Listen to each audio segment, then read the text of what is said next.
Right now, for every single ounce of physical silver sitting in a vault, there are 356 paper claims to it. You think you own silver. You actually own a promise that cannot be kept. Most people believe silver is just a poor man's gold, a hedge against inflation, a backup plan when the economy stumbles. They buy an ETF or futures contract and assume they're holding real metal. They assume the price they see on their screen reflects supply and demand. They're wrong. The price isn't set by supply and demand. It's set by a digital algorithm designed to protect the dollar. And the gap between what you think you own and what actually exists is now so large that the math has stopped working. You see, the silver market operates on a fractional reserve system. The same mechanism that destroyed the banking system in 1933 is now running the commodities vault. And just like then, the moment anyone asks for the physical metal, the entire structure collapses. Today, I'm breaking down the three-stage mechanism that's kept silver suppressed for 52 years. The spoofing operation, the industrial crunch, and the legal theft buried in the fine print of the Coinage Act of 1873. By the end, you'll understand why 2026 isn't just another year. It's the maturity wall where the paper market hits zero inventory. A mandatory protocol before we open the file. This is not financial advice. I'm not a licensed advisor. The math follows a script, but your capital is your responsibility. Always conduct your own research.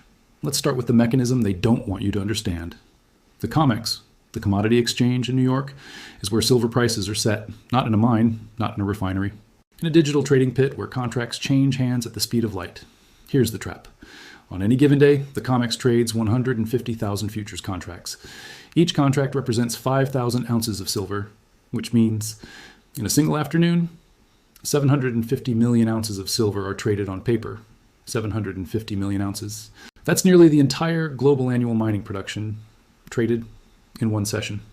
You see, the global mining industry produces roughly 830 million ounces of silver per year. The COMEX trades that volume every single day, not once a year. Every single day. Which means the price you see on your screen has nothing to do with the metal in the ground. It's a digital abstraction, a betting pool. And the house always wins because the house controls the algorithm. Plus, here's the forensic proof that exposes the illusion. Of those 150,000 daily contracts, historically, less than 1 to 3% ever result in actual physical delivery. Less than 3%. The rest are settled in cash. Which means 97% of the market participants never intended to own silver. They're speculating on price movement. They're trading a derivative of a derivative. But you, the retail investor who bought a silver ETF or a futures contract thinking you're hedging against collapse, you're in the same pool as the algorithm traders. You're holding a paper promise backed by a vault that doesn't have enough metal to cover even 5% of the claims against it. The ratio is 356 to 1. For every ounce of registered silver, the silver that's available for delivery, there are 356 paper claims. If just 2% of contract holders demanded physical delivery today, the registered vault would hit zero by Tuesday morning, which means your silver isn't silver. It's a fractional reserve hallucination. And the moment the music stops, the moment industrial buyers or sovereign nations start demanding the real metal, the price discovery mechanism breaks. If this fractional reserve trap just clicked for you, or you want to track the exact moment the paper market separates from physical reality, join the Forensic Circle by hitting subscribe. We're tracking the vault drain in real time. Let's move to the deep dive. But even this 356 to 1 ratio is a distraction from the real crime scene, because while you were watching the paper market, a specific entity was running a spoofing operation so massive that the Justice Department had to use a law reserved for the mafia to shut it down. And the fine they paid, $920 million, was just the license fee to control a market worth trillions. That's next. Let me show you the exact crime scene. From 2008 to 2016, a specific trading desk inside JP Morgan Chase ran a price suppression operation so systematic, so algorithmically precise, that the Justice Department had to deploy the RICO Act to prosecute it. The RICO Act, Racketeer-Influenced and Corrupt Organizations. That's the law they use against the mafia, against drug cartels, against organized crime syndicates that operate as ongoing criminal enterprises. And they used it against the precious metals desk at the largest bank in the United States. Here's how the mechanism worked. The traders would place massive buy or sell orders on the COMEX futures market. Orders so large they would move the price. But here's the trap. They'd never intended to execute those orders. The moment the market reacted, the moment other traders saw the size and adjusted their positions, JP Morgan would cancel the order. This is called spoofing. You create fake demand or fake supply to manipulate the price in your favor. Then you trade in the opposite direction and profit from the move you just engineered. You see, if you place a buy order for 10,000 contracts, the algorithm sees it. Other traders see it. The market interprets it as bullish momentum. The price ticks up, and in that 2-second window, before your fake order executes, you sell your actual position at the artificially inflated price, then you cancel the buy order. The price crashes back down because the demand was never real, and you pocket the spread. They did this thousands of times. Not once, not twice, thousands of times over 8 years.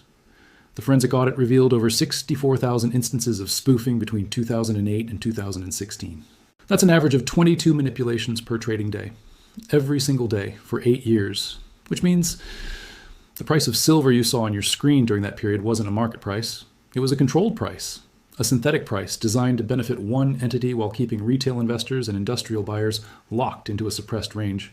And here's the part that confirms this wasn't a rogue trader. The operation was run by Michael Nowak, the global head of precious metals trading at JP Morgan, and Greg Smith, his direct report. These weren't junior analysts experimenting with strategies. This was institutional policy managed at the executive level. Nowak was sentenced to 1 year and 1 day in federal prison. Smith got 2 years, and JP Morgan Chase, the entity that profited from 8 years of systematic fraud, paid $920 million in fines. $920 million, the largest market manipulation sanction in history. But let's run the math. During that same 8-year period, JP Morgan accumulated the largest physical silver stockpile of any private entity in the world. While they were suppressing the paper price through spoofing, they were buying the physical metal at a discount. They paid $920 million in fines. But they acquired a strategic metal reserve worth tens of billions of dollars at artificially low prices, which means the fine wasn't a punishment. It was a license fee, a cost of doing business. The Justice Department handed them a speeding ticket while they were running a $1 trillion heist. Plus, here's the mechanism they're still using today. Even after the conviction, even after the RICO prosecution, the paper market still operates on the same fractional reserve structure, the same COMEX vault, the same futures contracts that settle in cash instead of metal. The only thing that changed is they stopped using obvious spoofing algorithms that leave digital fingerprints. But the ratio is still 356 to 1.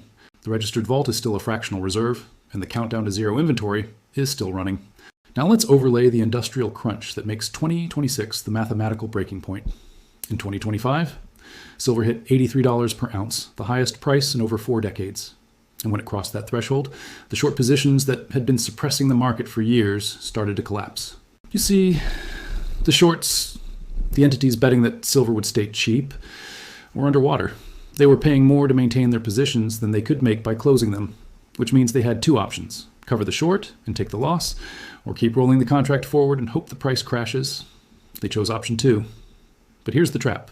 We are now in the 6th consecutive year of a silver supply deficit. 6 years. That means for 6 straight years. Global demand has exceeded global supply. The mining industry is producing 830 million ounces per year. Industrial consumption alone is over 900 million ounces, which means the above-ground inventory, the stockpile that buffers the gap between production and consumption, is being drained every single year. And the industrial demand isn't slowing down, it's accelerating. Solar panel manufacturing, which uses silver for photovoltaic cells, is projected to consume over 20% of the annual global silver supply by 2027. 20% from one industry. Plus, the AI boom. Every data center, every server farm, every semiconductor fabrication plant, they all require silver for conductivity and thermal management. Industrial demand for silver in electronics is expected to grow by 56% over the next 3 years. 56%, which means the deficit isn't a temporary imbalance. It's structural. It's baked into the system. And the only reason the paper price hasn't exploded yet is because the COMEX futures market is still running on the fractional reserve illusion. But 2026 is different. In 2026, the commercial real estate debt maturity wall hits. Over $1 trillion in loans come due. Banks that are already underwater on their balance sheets will need liquidity. And liquidity means selling assets, real assets, commodities, precious metals, which means the same entities that have been shorting silver to suppress the price will need to cover their positions to raise cash. And when they go to the COMEX vault and demand physical delivery, the registered inventory will hit 0 because the metal isn't there. It never was. The ratio is 356 to 1. The supply deficit is in its 6th year. Industrial demand is growing at 56%, and the maturity wall is 12 months away.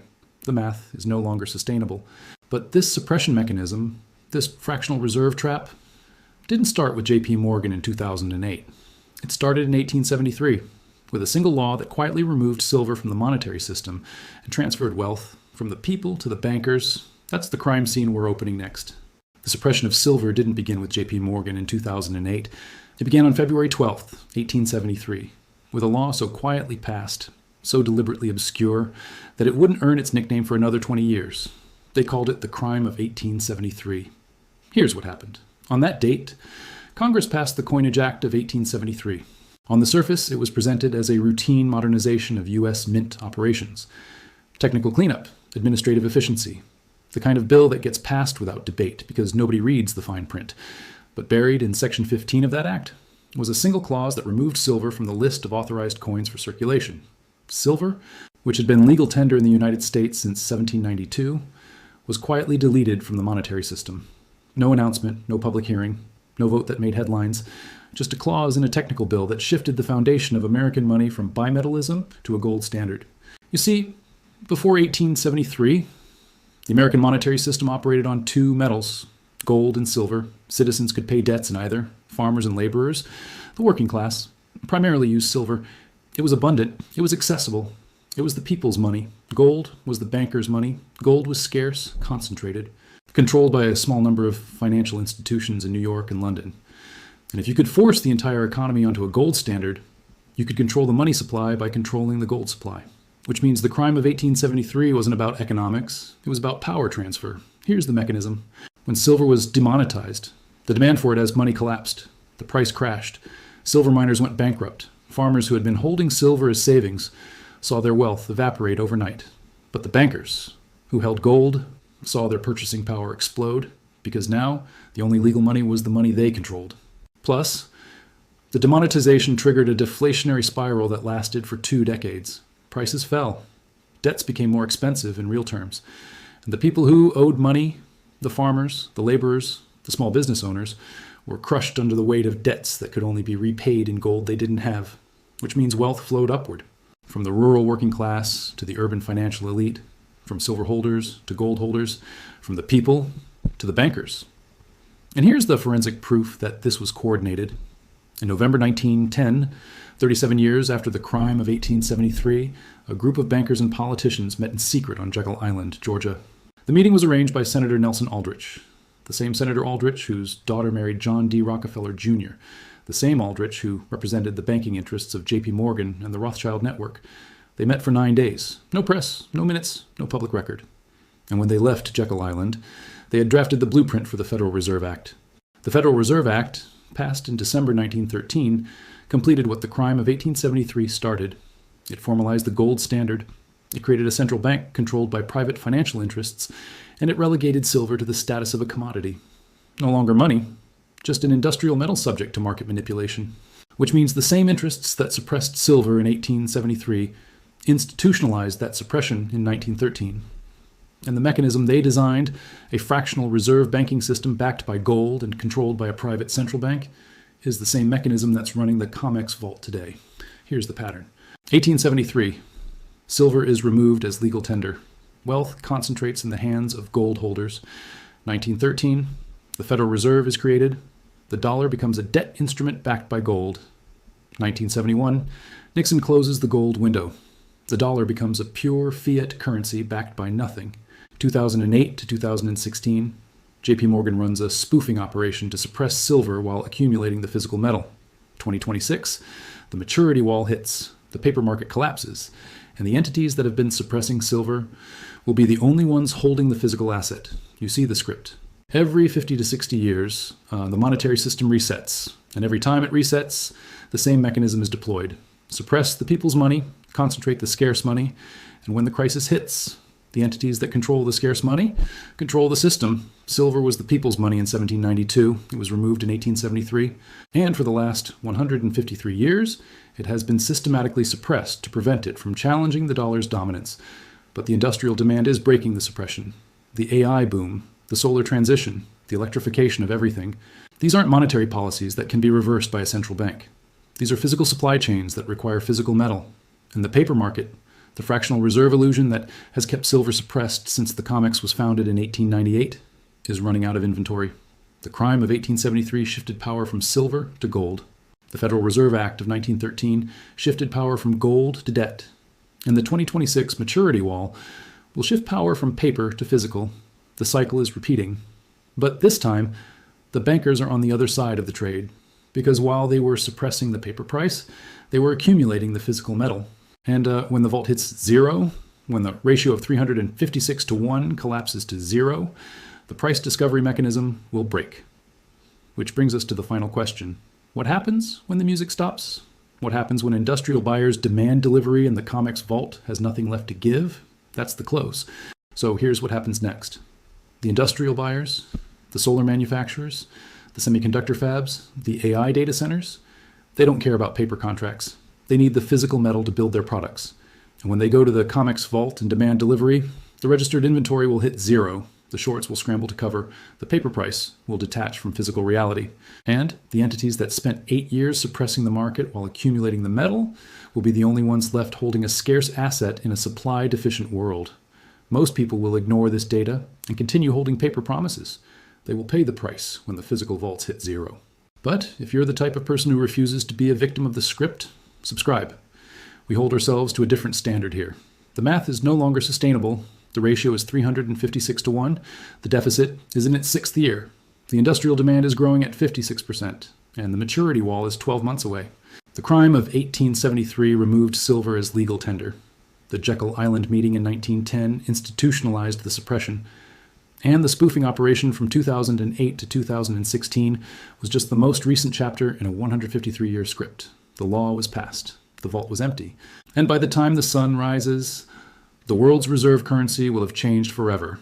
You have been warned.